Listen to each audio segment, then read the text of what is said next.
Yung 2 taon kong pag-aantay na kumulo, ito na, isasalin ko na ngayon.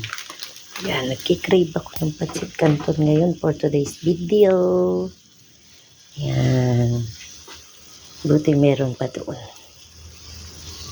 Yan, pakulo, pakulo na naman. Ayan na. Ayan pa. Ayan. Ayan pa.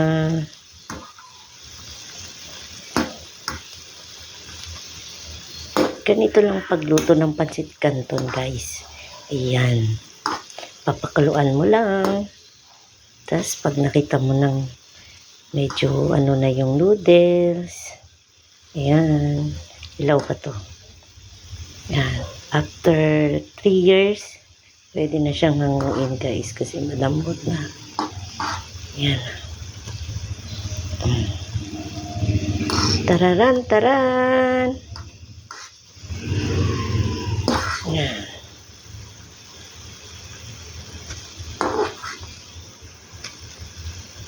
Diba? Ayan o.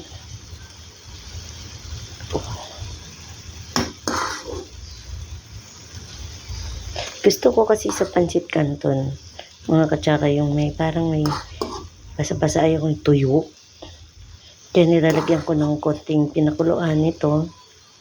Tapos yun. Ayan. Ayan ha. Lagay ko na sa strainer. Ayan. Ayan. Tumutulo pa siya. Lagyan ng konting basa-basa ba, guys? Ayan. Ayan o.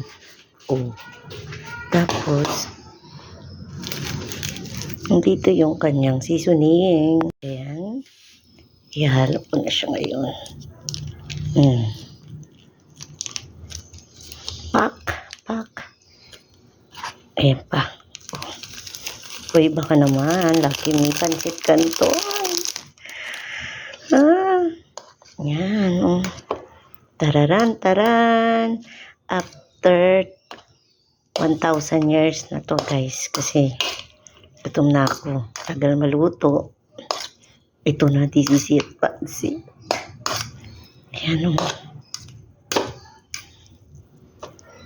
Ayan.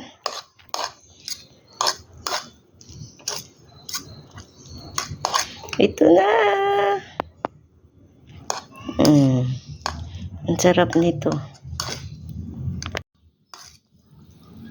Ayan na. Kain tayo, guys. Try lang.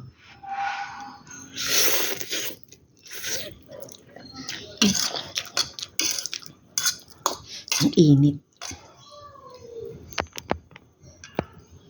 Ayan o.